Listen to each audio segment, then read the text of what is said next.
hakikat Allah ya satu aja esa, nggak ada duanya, nggak ada tiganya, satu aja, tapi pribadinya tiga. Kalau kamu nggak bisa terima Allah punya hakikat satu, pribadinya tiga, berarti Allah kamu nggak maha kuasa. Allah saya maha kuasa, dia punya satu hakikat tiga pribadi. Manusia cuma punya satu hakikat satu pribadi.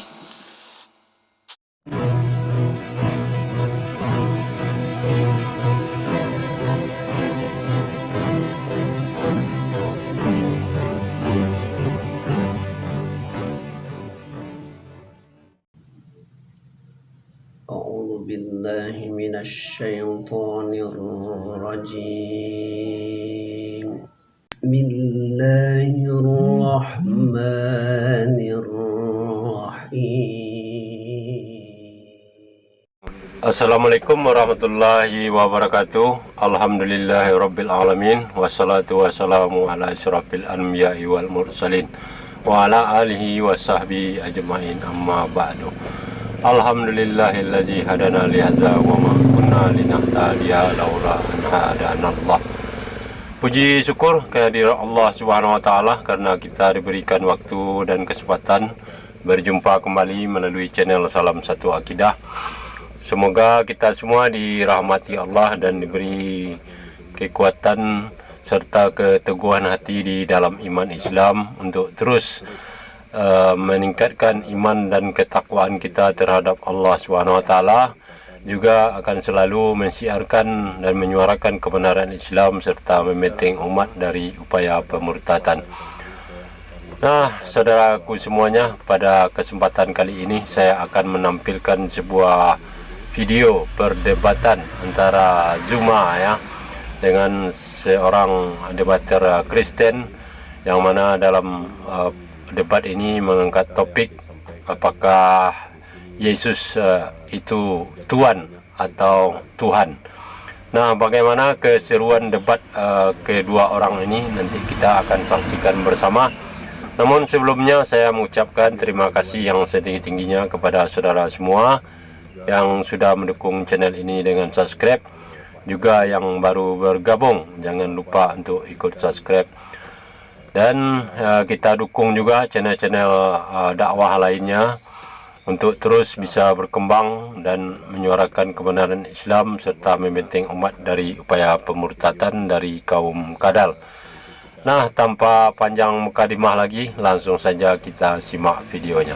Selamat menyaksikan.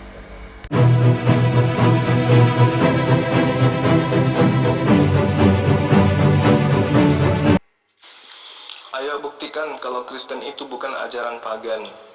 Pertama, Kristen menyembah Yesus. Apakah itu ajaran Yesus? Monggo. Kalau Yesus menyetarakan dirinya dengan Allah, berarti Yesus itu kamu anggap seperti Fir'aun. Karena hanya Fir'aun yang pernah menyamakan dirinya, seakan-akan dirinya itu adalah Tuhan. Di mana Yesus mengatakan bahwa aku setara dengan Allah? Tunjukkan dalilnya.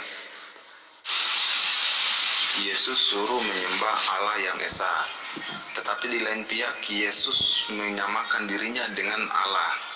Artinya Yesus adalah Allah itu sendiri karena Allah itu esa. Jadi Yesus menyuruh kita menyembah Dia. Makanya itu sebelum kamu koreksi Alkitab, kamu pahami dulu di mana Alkitab itu ditulis. Yesus dilahirkan sebagai orang Yahudi, bukan sebagai orang Indonesia. Yesus dilahirkan sana di Israel, bukan di Indonesia. Kalau di Indonesia kamu menyebut Bapa, kamu menyebut Allah itu Bapa, mungkin nggak ada masalah. Tetapi untuk orang Yahudi, kamu memanggil Bapa, kamu menyebut Allah itu dengan Bapa, kamu sama dengan menyamakan dirimu dengan Allah. Sama seperti yang Yesus lakukan, dia menyamakan dirinya dengan Allah. Sementara Allah itu esa, artinya Yesus sama seperti Allah. Yesus adalah Allah. Kalau Firaun nggak ada hubungannya, Firaun nggak percaya Tuhan, dia berhala, dewa dia berhala. Mana ada Tuhan Firaun? Mana ada Allah Firaun yang Firaun maksudkan itu Allah atau Tuhan yang seperti Tuhan yang kita sembah? Kan beda.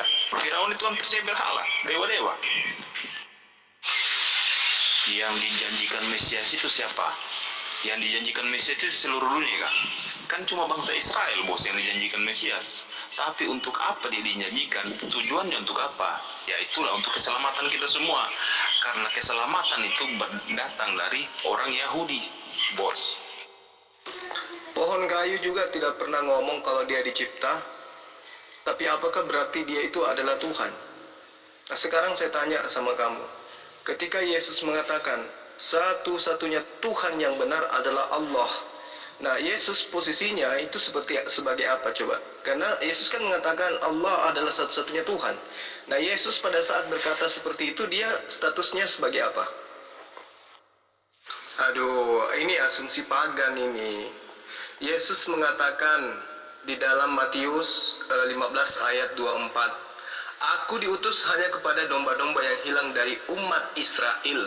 Tunjukkan dalilnya di mana Yesus berkata, Aku diutus untuk umat Kristen yang mengajarkan aku setara dengan Tuhanku. Kamu hanya berasumsi. Saya minta di mana Yesus menyetarakan dirinya dengan Allah. Tunjukkan dalilnya. Nah inilah yang saya bilang, kalian itu ajaran pagan. Iya toh, berasumsi bahwa Yesus itu adalah Allah dalam rupa manusia. Yesus tidak pernah mengajarkan seperti itu. Ketika Yesus mengatakan satu-satunya Tuhan yang benar adalah Allah, ketika itu Yesus mengatakan dirinya adalah utusan Allah.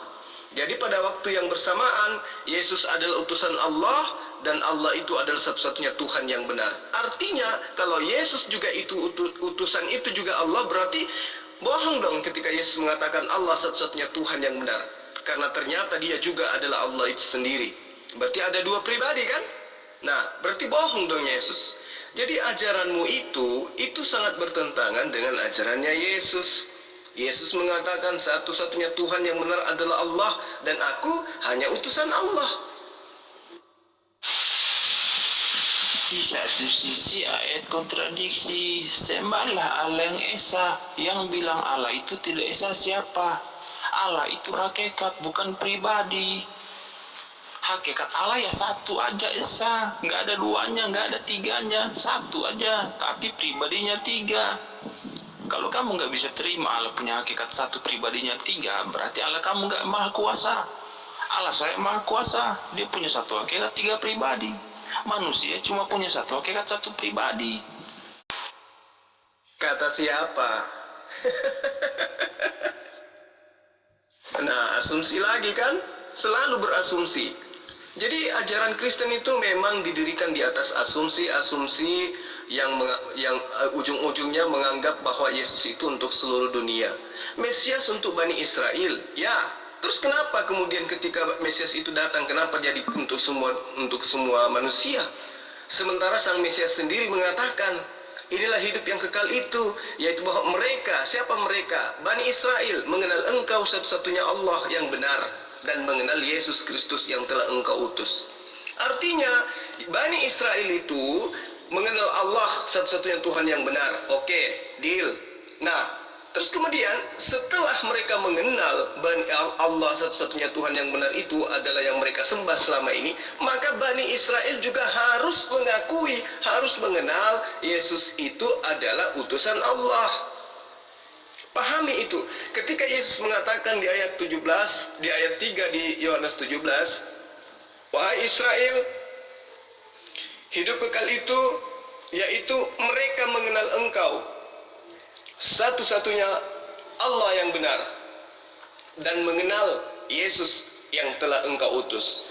Karena sebelum Yesus datang berdakwah kepada Bani Israel, sebagian dari Bani Israel masih taat Taurat tapi tidak mengenal Yesus. Mereka menyembah Allah, satu-satunya Allah mereka sembah, tapi mereka tidak mengenal Yesus. Maka ketika Yesus datang, Yesus kemudian mengajarkan kepada mereka, hidup kekal itu setelah aku datang adalah engkau menyembah Allah satu-satunya Tuhan dan yang benar dan mengenal aku sebagai rasulnya.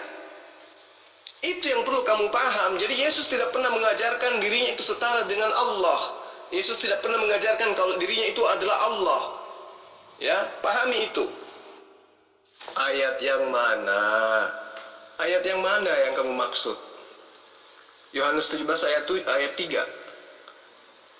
Hidup yang kekal itu mereka mengenal engkau, bukan mengenal aku, tapi mengenal engkau, satu-satunya Allah yang benar. Jadi Yesus mengatakan hidup kekal itu adalah mereka, siapa mereka? Bani Israel, mengenal Allah, satu-satunya Tuhan yang benar. Lalu poin kedua, mengenal Yesus sebagai utusan Allah. Itu konsep hidup kekal. Kalau mau hidup kekal harus seperti itu.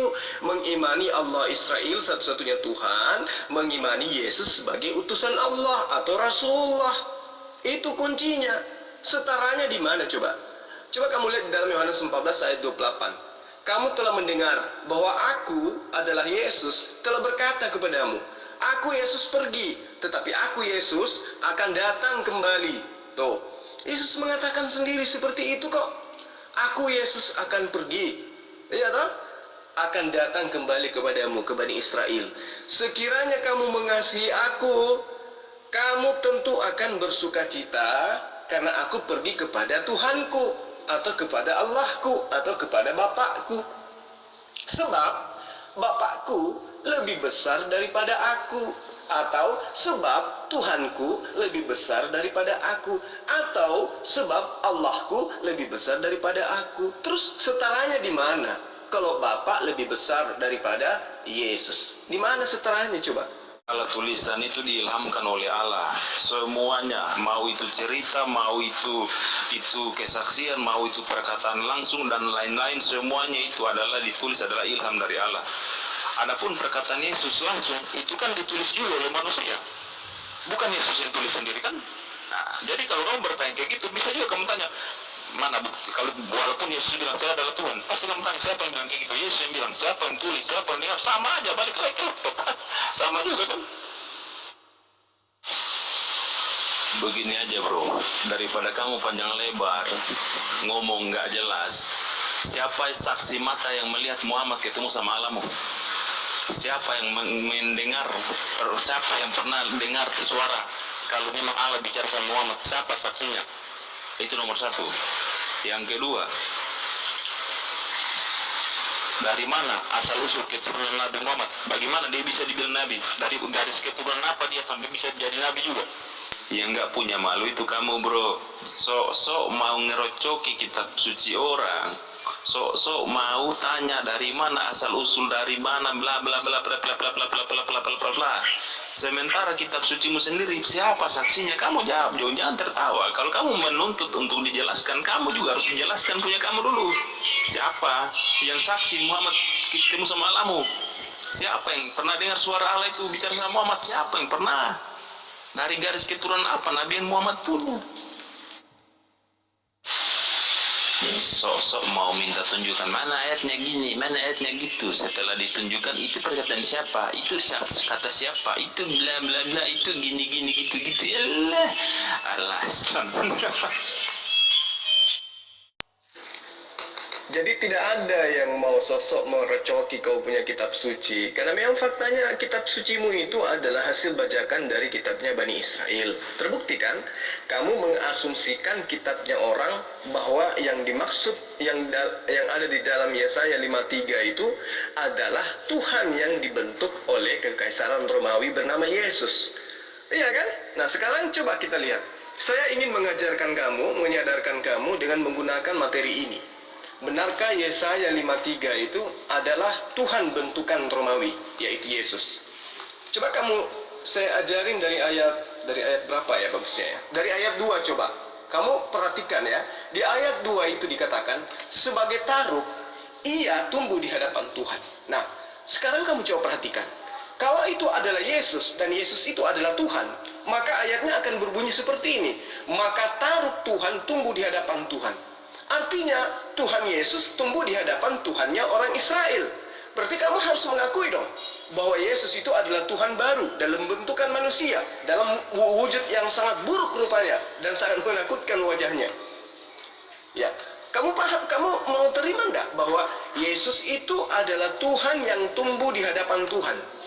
Kamu akui tidak ini? Bahwa Yesus Tuhanmu itu tumbuh di hadapan Tuhannya Bani Israel. Gimana? Karena Yesaya pada saat itu itu belum ada pemahaman konsep Kristen, belum ada pemahaman konsep Romawi yang masuk ke dalam ajaran Yahudi, yang memfusi ke dalam masuk ajaran Yesaya.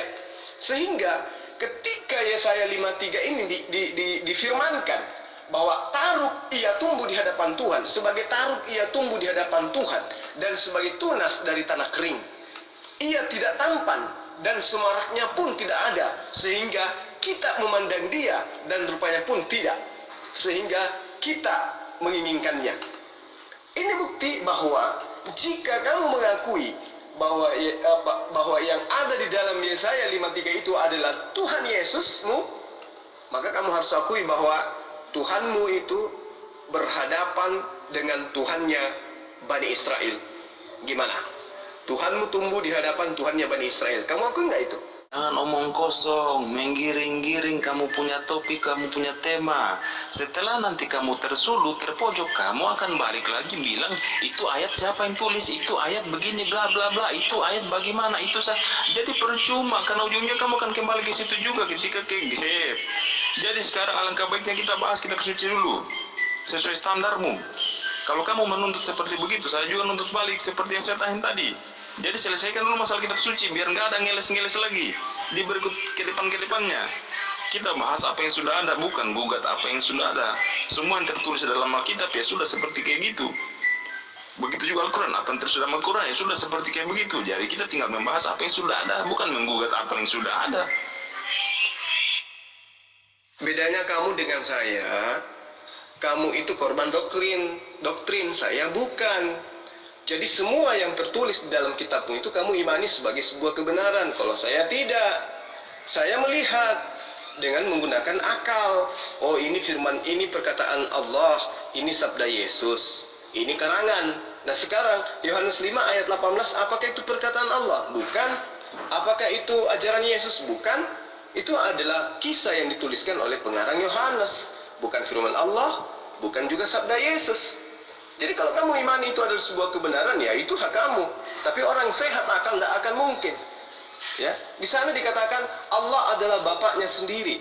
Artinya ayat ini pun mengatakan Allah itu adalah Tuhannya Yesus, yang dengan demikian menyamakan lalu kemudian pengarang ini mengatakan dengan demikian Yesus itu menyamakan dirinya dengan Allah.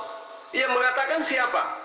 Pengarang kitabmu kan, yang mengatakan bahwa Yesus menyamakan dirinya dengan Allah kan kitabmu. Sementara Yesus sendiri apa yang dia katakan? Aku tidak dapat berbuat apa-apa dari diriku sendiri. Coba kamu lanjutkan di ayat 30. Apa kata Yesus di situ?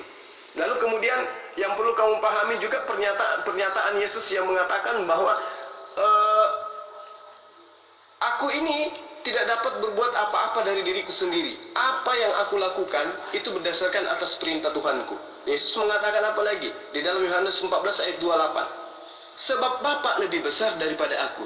Jadi asumsimu itu, kamu lebih kuat terhadap pengajaran dongeng-dongeng yang ada di kitabmu daripada sabda-sabda Yesus. Yohanes 14 ayat 28, jelas itu adalah perkataan Yesus. Kamu telah mendengar bahwa aku Yesus telah berkata kepadamu. Nah tuh, aku pergi, tetapi aku akan datang kepadamu. Sekiranya kamu mengasihi aku, kamu tentu akan bersuka cita karena aku pergi kepada Tuhanku, kepada Bapakku, kepada Allahku. Sebab Bapakku, Tuhanku, Allahku lebih besar daripada aku. Nah, ini yang perlu kamu pahami. Kamu itu korban doktrin, beda dengan saya. Nah, artinya kamu sudah mengakui bahwa Yohanes 5 ayat 18 itu bukan firman Allah, bukan sabda Yesus, tapi adalah murni tulisan pengarang.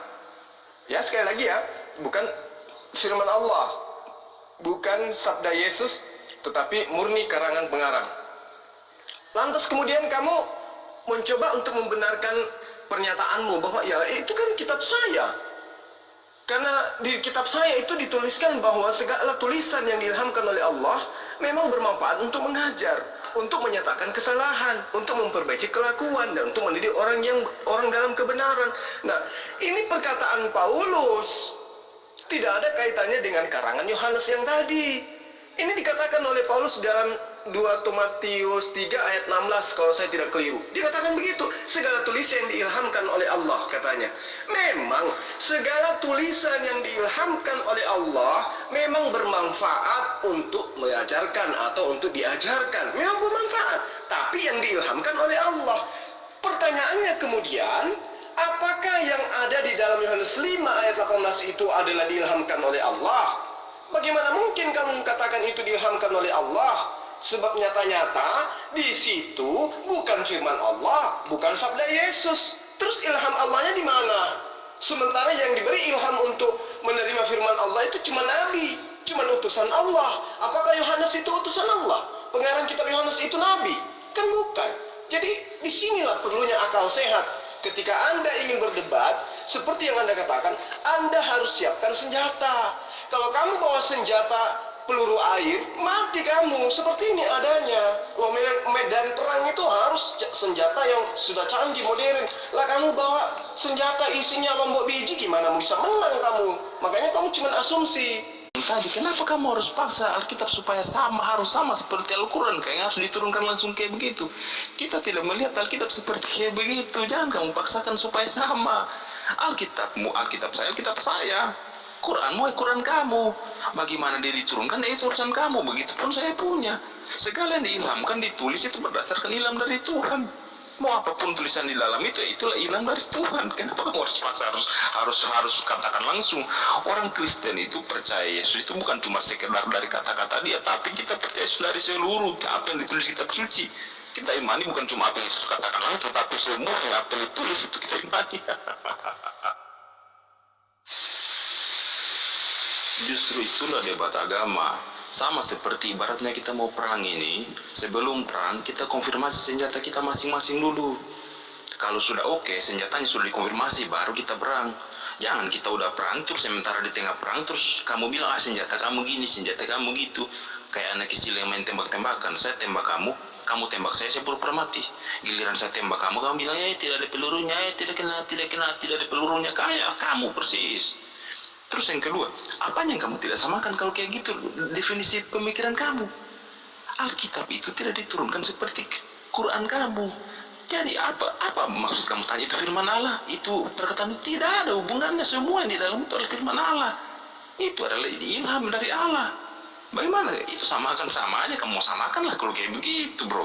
Sampai kiamat pun nggak akan ada temunya ketika kamu melihat Kristen dari kacamata muslimmu.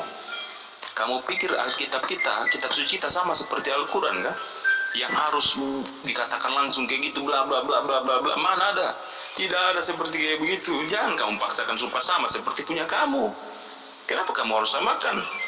Punya kamu ya punya kamu, punya saya dong. Kok kamu harus samakan si punya kamu dan punya kita? Memangnya kamu siapa? Memangnya agama kamu datang setelah agama kamu yang paling terakhir datang, baru sok-sok mau bilang kalau dia lebih benar? Mau sok-sok paksa apa yang sudah ada harus sama seperti apa yang dia punya, padahal dia baru datang ke belakangan. Kamu coba teliti itu Yohanes 5 ayat 18. Siapa yang berkata di situ? Yesus kah? Atau firman atau Allah yang berfirman seperti itu di dalam kitabmu itu? Ayo, coba kamu lihat, perhatikan baik-baik. Itu perkataan Yesus atau perkataan Allah atau perkataan penulisnya? Kan penulisnya mengatakan, dengan demikian maka Yesus di situ menyetarakan dirinya dengan Tuhannya. Kan jelas, bunyi ayatnya begitu. Terus apa yang kupermasalahkan? Nah, sementara ayatnya sendiri mengatakan demikian. Pengarangnya yang menuliskan demikian, bahwa Yesus itu menyetarakan dirinya dengan Allah. Nah, mana pernyataannya Allah mengatakan demikian? Mana pernyataannya Yesus menyatakan bahwa aku menyetarakan dengan Tuhanku? Kan tidak ada. Yang mengatakan menyetarakan dirinya dengan Allah itu adalah pengarang kitabmu. Kok kamu nggak ngerti? Jadi ketika saya tanya, apakah Yohanes 5 ayat 18 itu perkataan Allah? Pasti kamu akan mengatakan bukan. Apakah itu sabda Yesus? Kamu pun akan mengatakan bukan. Lalu siapa? Itu perkataan pengarangnya. Lantas apa yang kamu katakan? Semua yang tertulis itu adalah diilhami oleh Tuhan. Kata siapa? Ayo, itu kamu tidak jawab dari tadi. Kamu salah menilai itu semua. Saya menerangkan kepada kamu, kitabmu yang menjelaskan bahwa di dalam kitabmu ada kesesatan-kesesatan. Kitabmu sendiri loh yang mengatakan itu.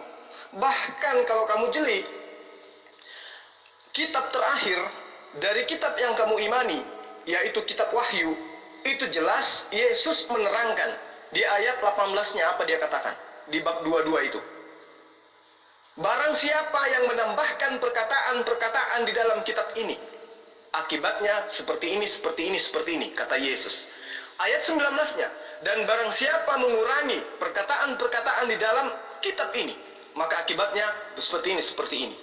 Itu indikasinya jelas. Yang menulis, yang mengatakan ini adalah Yesus, konon seperti itu.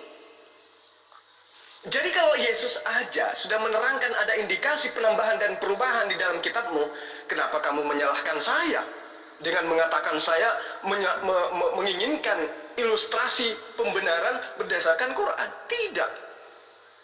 Di dalam Yohanes 1 Yohanes 2 ayat 18, ayat 19, Yesus terang menjelaskan itu bahwa di antara kita ini akan muncul antikristus, mengajarkan hal yang tidak aku ajarkan. Kenapa kamu lantas menuduh kepada saya? Justru harusnya kamu berterima kasih kepada saya, menyadarkan kamu, ya, solaki samuneki, ya. Jadi saya mengingatkan kamu di dalam Kisah Para Rasul, buku kedua dari karya tulis Lukas, bab 20 ayat 30. Lukas menerangkan dengan jelas di situ sesuai dengan kesaksiannya dia. Bahkan di antara kamu akan muncul beberapa orang dan dengan ajaran palsunya berusaha menarik murid-murid Yesus. Jelas kok. Jadi saya menyadarkan kamu menggunakan kitab kamu. Kitab kamu mengatakan ada kesesatan, ada kekeliruan, ada kesalahan fatal yang terjadi dalam kitab kamu itu. Sesuai dengan ilustrasi ayat-ayat yang diterangkan di dalamnya. Jadi kamu jangan salahkan saya. Seberapa sering saya katakan pada kalian semua. Saya ikut debat bukan untuk menghujat, bukan untuk menghina. Bukan ada niat untuk mencaci maki anda semua. Tapi untuk mengajarkan kalian untuk kembali kepada ajaran Tuhan yang benar. Mengajarkan kalian untuk mengetahui inilah ajaran Yesus yang sesungguhnya. Yang kamu imani sekarang itu adalah ajaran penyesat yang diterangkan oleh Lukas dalam Kisah Para Rasul 20 ayat 30 itu. Jadi kamu jangan menjadikan ini adalah sebagai sebuah penggambaran saya mencoba untuk islamisasi. Tidak. Saya mengajarkan kamu supaya kamu itu sadar seperti apa menjadi pengikut Yesus yang benar itu. Begitu kawan. Nah, saudaraku semuanya, kita sudah dengarkan bagaimana serunya perdebatan antara Zulkifli M. Abbas atau Zuma dengan salah seorang debater Kristen, ya, yang membahas apakah Yesus tersebut Tuhan atau Tuhan. Nah, ternyata setelah kita dengarkan berdasarkan bukti dan dalil yang ada di dalam Bible, ternyata Yesus bukanlah Tuhan seperti yang diklaim oleh umat Kristen, ya. Karena Yesus sendiri tidak pernah mengaku dirinya ada Tuhan dan sembahlah aku, itu tidak ada di dalam Bible. Malahan sebaliknya, Yesus sendiri mengaku dia adalah seorang hamba, hanya sebagai utusan Allah untuk kaumnya, yaitu Bani Israel. Berarti terbukti di sini Yesus bukanlah Tuhan, tapi hanya sebagai Tuhan atau hamba utusan Allah Subhanahu wa taala. Nah, demikianlah saudaraku semuanya, mudah-mudahan ini bisa menambah wawasan kita semua. Dan akhir kalam, kalau ada salah itu murni dari saya, kebenaran hanya milik Allah Subhanahu wa taala. Terima kasih. Assalamualaikum warahmatullahi wabarakatuh.